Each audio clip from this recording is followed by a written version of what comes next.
ಪದ್ಮ ಮಹಾಪುರಾಣದ ಆದಿಖಂಡದ 13ನೆಯ ಅಧ್ಯಾಯವು. ಯುಧಿಷ್ಠಿರನು ಹೇಳಿದನು, ವಸಿಷ್ಠನು ದಿಲೀಪ ಮಹಾರಾಜನಿಗೆ ಹೇಳಿದಂತೆ ಸರ್ವ ಪಾಪವನ್ನು ಪರಿಹರಿಸುವುದಾದ ನರ್ಮದಾ ಎಂದು ಪ್ರಸಿದ್ಧವಾದ ತೀರ್ಥದ ಮಹಾತ್ಮೆಯನ್ನು ನಿನ್ನಿಂದ ಕೇಳಬೇಕೆಂದು ಬಯಸುವೆನು. ನಾರದ ಮಹರ್ಷಿಯೇ, ಸಂಕ್ಷೇಪವಾಗಿ ತಿಳಿಸಿದ ನರ್ಮದೆಯ ಮಹಾತ್ಮೆಯನ್ನು ವಿಸ್ತಾರವಾಗಿ ತಿಳಿಸು. ಈ ನದಿಗೆ ನರ್ಮದಾ ಎಂಬುದಾಗಿ ಹೆಸರುಂಟಾಗಲು ಕಾರಣವೇನು ಮತ್ತು ಮಹಾಪುಣ್ಯ ನದಿ ಎಂಬುದಾಗಿ ಪ್ರಸಿದ್ಧವಾಗಲು ನಿಮಿತ್ತವೇನೆಂಬುದನ್ನು ದಯವಿಟ್ಟು ತಿಳಿಸುವವನಾಗು. ನಾರದನು ಹೇಳಿದನು, ನದಿಗಳಲ್ಲೆಲ್ಲ ಉತ್ತಮವಾದ ನರ್ಮದಾ ನದಿಯು ಸರ್ವ ಪಾಪಗಳನ್ನೂ ಪರಿಹರಿಸುವುದಲ್ಲದೆ ಸ್ಥಾವರ ಜಂಗಮ ಪ್ರಾಣಿಗಳನ್ನೂ ಕೂಡ ಬಂಧನದಿಂದ ಬಿಡಿಸುವುದು. ನಾನು ಕೇಳಿರುವ ಮೇರೆಗೆ ವಸಿಷ್ಠೋಕ್ತವಾದ ನರ್ಮದಾ ಮಹಾತ್ಮೆಯನ್ನು ಸಮಗ್ರವಾಗಿ ತಿಳಿಸುವೆನು. ಗಂಗೆಯು ಕನಖಲ ಕ್ಷೇತ್ರದಲ್ಲಿ ಅತ್ಯಂತ ಪುಣ್ಯಪ್ರದವಾದದ್ದು. ಸರಸ್ವತಿ ನದಿಯು ಕುರುಕ್ಷೇತ್ರದಲ್ಲಿ ಬಹುಶ್ರೇಷ್ಠವಾದದ್ದು. ಆದರೆ ನರ್ಮದಾ ನದಿಯು ಗ್ರಾಮದಲ್ಲೂ ಅರಣ್ಯದಲ್ಲಿಯೂ ಎಲ್ಲೆಲ್ಲೂ ಪುಣ್ಯತಮವಾದದ್ದು. 3 ದಿವಸಗಳಲ್ಲಿ ಸ್ನಾನಪಾನಾದಿಗಳನ್ನು ಮಾಡಿದವನನ್ನು ಸರಸ್ವತಿ ಜಲವು ಪರಿಶುದ್ಧನನ್ನಾಗಿ ಮಾಡುವುದು. 7 ದಿವಸಗಳಲ್ಲಿ ಯಮುನಾ ನದಿಯು ಪವಿತ್ರ ಮಾಡುವುದು. ಗಂಗಾ ಜಲವು ತಕ್ಷಣದಲ್ಲೇ ಪವಿತ್ರ ಮಾಡುವುದು. ನರ್ಮದಾ ಜಲವಾದರೂ ದರ್ಶನ ಮಾತ್ರದಿಂದಲೇ ಪವಿತ್ರ ಮಾಡುವುದು.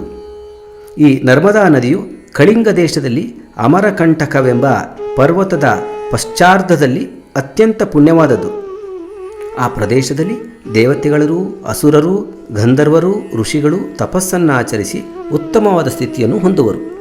ಅಲ್ಲಿ ಸ್ನಾನ ಮಾಡಿ ಜಿತೇಂದ್ರಿಯನಾಗಿ ಶೌಚ ಸಂತೋಷ ಸ್ವಾಧ್ಯಾಯ ಈಶ್ವರತರ್ಪಣ ಪ್ರಣಧಾನ ಪರರಾಗಿ 1 ರಾತ್ರಿಯಲ್ಲಿ ಉಪವಾಸ ಮಾಡಿದವನೂ ಕೂಡ ತನ್ನ 100 ವಂಶಗಳನ್ನು ಉದ್ಧಾರ ಮಾಡುವನು. ಜನೇಶ್ವರ ಕ್ಷೇತ್ರದಲ್ಲಿ ಸ್ನಾನ ಮಾಡಿ ವಿಧ್ಯನುಸಾರವಾಗಿ ಪಿತೃಗಳಿಗೆ ಪಿಂಡವನ್ನು ಕೊಟ್ಟರೆ ಆ ಪಿತೃಗಳು ಮಹಾಪ್ರಳಯ ಪರ್ಯಂತವಾಗಿ ತೃಪ್ತಿಗೊಳ್ಳುವರು. ಆ ಪರ್ವತದ ಸರ್ವಭಾಗದಲ್ಲೂ ಕೋಟಿ ರುದ್ರರು ಪ್ರತಿಷ್ಠಿತರಾಗಿರುವರು. ಅಲ್ಲಿ ಸ್ನಾನ ಮಾಡಿ ಗಂಧ ಮಾಲ್ಯಾದಿಗಳನ್ನು ಸಮರ್ಪಿಸಿದರೆ ಕೋಟಿ ರುದ್ರರೂ ತೃಪ್ತರಾಗುತ್ತಾರೆ. ಆ ಪರ್ವತದಲ್ಲಿ ಪಶ್ಚಿಮ ಭಾಗದಲ್ಲಿ ಸಾಕ್ಷಾತ್ ಈಶ್ವರನೇ ವಾಸಿಸುತ್ತಿರುವನು. ಈ ಭಾಗದಲ್ಲಿ ಸ್ನಾನ ಮಾಡಿ ಶುಚಿಯಾಗಿಯೂ ಬ್ರಹ್ಮಚಾರಿಯಾಗಿಯೂ ಜಿತೇಂದ್ರಿಯನಾಗಿಯೂ ಇದ್ದು ಶಾಸ್ತ್ರದಲ್ಲಿ ಹೇಳಿರುವಂತೆ ಪಿತೃಕಾರ್ಯವನ್ನು ನಡೆಸಬೇಕು. ಪಿತೃದೇವತೆಗಳಿಗೆ ತರ್ಪಣವನ್ನು ಕೊಡಬೇಕು.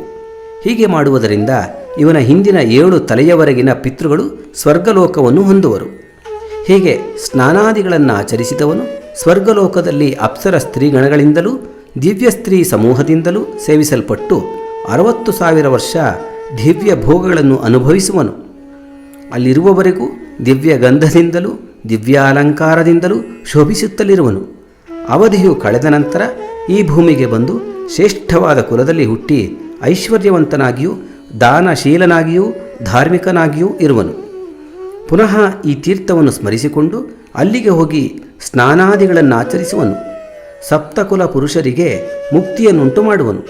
ತಾನೂ ಕೂಡ ರುದ್ರಲೋಕವನ್ನು ಹೊಂದುವನು. ಈ ಶ್ರೇಷ್ಠವಾದ ನರ್ಮದಾ ನದಿಯು 100 ಯೋಜನಕ್ಕಿಂತಲೂ ಹೆಚ್ಚು ದೀರ್ಘವಾಗಿಯೂ 2 ಯೋಜನ ಅಗಲದಾಗಿಯೂ ಇರುವುದು. ಈ ಅಮರಕಂಟಕ ಪರ್ವತದ ಸರ್ವಭಾಗದಲ್ಲೂ ತೀರ್ಥಗಳಿರುವವು. ಅವುಗಳ ಸಂಖ್ಯೆಯು 60 ಕೋಟಿ ಮತ್ತು 60,000 ಇರುವುದು. ಬ್ರಹ್ಮಚರ್ಯದಿಂದಲೂ ಶೌಚದಿಂದಲೂ ಕೂಡಿದವನಾಗಿ ಇಂದ್ರಿಯಗಳನ್ನು ಕ್ರೋಧವನ್ನು ಜಯಿಸಿ ಸರ್ವಪ್ರಾಣಿಗಳ ಹಿತವನ್ನೇ ಗುರಿಯಾಗಿಟ್ಟುಕೊಂಡು ಸರ್ವಹಿಂಸೆಯಿಂದ ದೂರವಾಗಬೇಕು.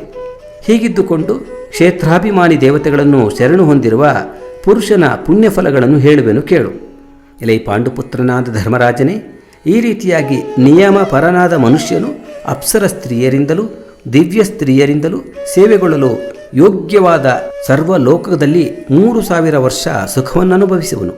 ಮತ್ತು ಗಂಧಾನುಲಿಪ್ತನಾಗಿಯೂ ದಿವ್ಯಾಭರಣಗಳಿಂದ ಭೂಷಿತನಾಗಿಯೂ ದೇವತೆಗಳೊಂದಿಗೆ ಸಂತೋಷದಿಂದ ವಿಹರಿಸುತ್ತಿರುವನು.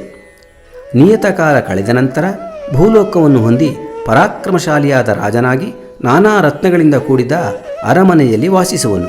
ಮತ್ತು ಆ ಅರಮನೆಯು ವಜ್ರ ವೈಡೂರ್ಯಾದಿ ಮಣಿಗಳಿಂದ ಕೆತ್ತಲ್ಪಟ್ಟು ರತ್ನಸ್ತಂಭಗಳಿಂದ ಶೋಭಿಸುತ್ತಿರುವುದು. ಅಲ್ಲಿ ಯಾವ ಚಿತ್ರಗಳಿಗೂ ಯಾವ ದಾಸದಾಸಿಯರಿಗೂ ಕೊರತೆ ಇಲ್ಲ. ಮತ್ತು ಆನೆಯ ಬಾಗಿಲಲ್ಲಿ 1000 ಆನೆಗಳು ಲಕ್ಷಾಂತರ ಕುದುರೆಗಳು ಧ್ವನಿ ಮಾಡುತ್ತಿದ್ದು ಆ ಮನೆಯನ್ನು ಇಂದ್ರ ವೈಜಯಂತಕ್ಕೆ ಸಮವಾಗಿ ಮಾಡುವುವು. ಆ ಮನೆಯಲ್ಲಿ ರಾಜಾಧಿರಾಜನಾದ ಈ ಮನುಷ್ಯನು ಸರ್ವಸ್ತ್ರೀಯರ ಅನುರಾಗಕ್ಕೆ ಪಾತ್ರನಾಗಿ ಬೇಕಾದ ಸುಖಗಳನ್ನು ಅನುಭವಿಸುತ್ತಾ ಸರ್ವರೋಗ ಶೂನ್ಯನಾಗಿ 100 ವರ್ಷಕ್ಕಿಂತಲೂ ಮಿಗಿಲಾಗಿ ಜೀವಿಸುವನು. ಈ ರೀತಿಯಾಗಿ ಅಮರಕಂಟಕದಲ್ಲಿ ಮೃತ್ಯುವನ್ನೈದವನಿಗೆ ಸುಖ ಉಂಟಾಗುವುದು. ಮತ್ತು ಇಲ್ಲಿ ಅಗ್ನಿಯಲ್ಲಿ ಪ್ರವೇಶಿಸಿದ್ದೇ ಆಗಲಿ, ನೀರಿನಲ್ಲಿ ಬಿದ್ದದ್ದೇ ಆಗಲಿ, ಆಹಾರ ತ್ಯಾಗ ಮಾಡಿಯಾಗಲಿ ಮೃತಿ ಹೊಂದಿದವನು ಮೋಕ್ಷವನ್ನೇ ಹೊಂದುವನು. ಎಲೆ ಮಾನವಾಧಿಪನಾದ ಧರ್ಮರಾಜನೇ, ಈ ಬೆಟ್ಟದಿಂದ ಧುಮುಕಿ ಪ್ರಾಣತ್ಯಾಗ ಮಾಡುವ ಮನುಷ್ಯನು ಹಿಂದಿರುಗದ ಸದ್ಗತಿಯನ್ನು ಹೊಂದಿ ಮುಂದೆ ಹೇಳುವ ಮಹಾಫಲವನ್ನು ಹೊಂದುವನು. ಅನೂಢರಾದ 3,000 ಕನ್ನಿಕೆಯರು ಇವನ ಮನೆಯಲ್ಲಿ ಸೇವಾಪರರಾಗಿರುವರು. ಅಲ್ಲದೆ ಮತ್ತೆಷ್ಟೋ ಮಂದಿಗಳು ಇವನ ಸೇವಕರಾಗಿ ಬಾಳಬೇಕೆಂಬುದಾಗಿ ದೇವರನ್ನು ಪ್ರಾರ್ಥಿಸುತ್ತಿರುವರು ಮತ್ತು ದಿವ್ಯ ಭೋಗಗಳನ್ನು ಅನುಭವಿಸುತ್ತಾ ಅಪರಿಮಿತವಾದ ಕಾಲಸುಖವಾಗಿರುವನು. ಬೇರೊಬ್ಬನು ಸಮುದ್ರದವರೆಗಿರುವ ಭೂಮಿಯಲ್ಲೆಲ್ಲೂ ಇಂತಹವನು ಹುಟ್ಟುವುದಿಲ್ಲವು. ಇಂತಹ ಅಮರಕಂಟಕವೆಂಬ ಈ ಪರ್ವತದಲ್ಲಿ ಈ ರೀತಿಯಾದ ಮಹಾತ್ಮೆ ಇರುವುದು. ಈ ಪರ್ವತದ ಪಶ್ಚಿಮಕ್ಕೆ ಕೋಟಿ ತೀರ್ಥವೊಂದಿರುವುದು. ಅಲ್ಲಿ ಜಾಲೇಶ್ವರನೆಂದು ಪ್ರಸಿದ್ಧನಾದ ಶಿವನು ಇರುವನು. ಆ ಶಿವನನ್ನುದ್ದೇಶಿಸಿ ಸಂಧ್ಯೆಯನ್ನು ಉಪಾಸಿಸುತ್ತಾ ಪಿಂಡ ಪ್ರದಾನ ಮಾಡಬೇಕು. ಹೀಗೆ ಪಿಂಡ ಪ್ರದಾನ ಮಾಡುವವನು ಪಿತೃಲೋಕಗಳನ್ನು 10 ವರ್ಷ ತೃಪ್ತಿಗೊಳಿಸುವನು. ಈ ನರ್ಮದಾ ನದಿಗೆ ದಕ್ಷಿಣದಲ್ಲಿ ಸ್ವಲ್ಪ ದೂರದಲ್ಲೇ ಕಪಿಲಾ ಎಂಬ ಮಹಾನದಿ ಇರುವುದು.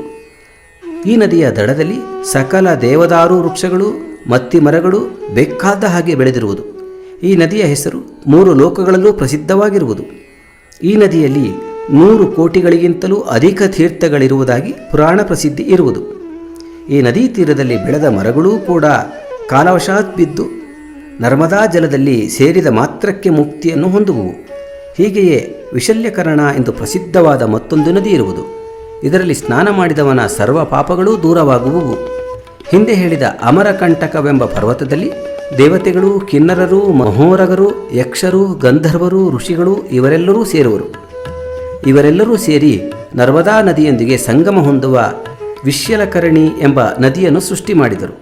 ಅಲ್ಲಿ ಸ್ನಾನ ಮಾಡಿ ಜಿತೇಂದ್ರಿಯನಾಗಿ ಬ್ರಹ್ಮಚರ್ಯದಿಂದ 1 ರಾತ್ರಿ ಉಪವಾಸ ಮಾಡಿದವನು 100 ತಲೆಯವರೆಗೂ ತನ್ನ ಹಿಂದಿನವರೆಗೆ ಸದ್ಗತಿಯನ್ನು ಕೊಡುವನು.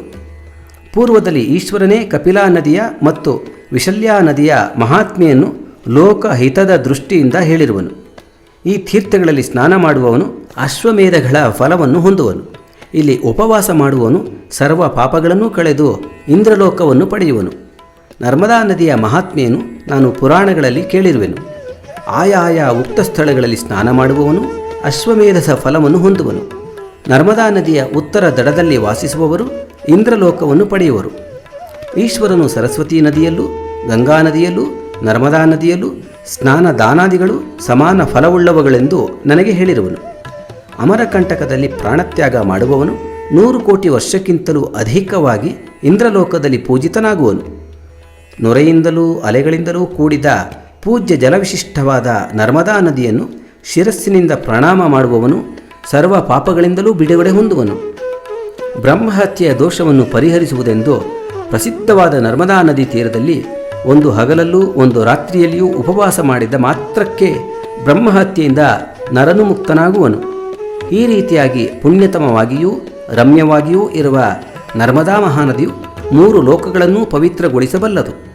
ವಟೇಶ್ವರ ಕ್ಷೇತ್ರದಲ್ಲಿಯೂ ಮಹಾಪುಣ್ಯಪ್ರದವಾದ ಗಂಗಾದ್ವಾರದಲ್ಲಿಯೂ ತಪೋವನದಲ್ಲಿಯೂ ವ್ರತವನ್ನನುಷ್ಠಾನ ಮಾಡಿ ಪ್ರಾಣತ್ಯಾಗ ಮಾಡುವವರಿಗೆ ಬರುವ ಸದ್ಗತಿಯು ಪ್ರಸಿದ್ಧವಾಗಿರುವುದಷ್ಟೇ.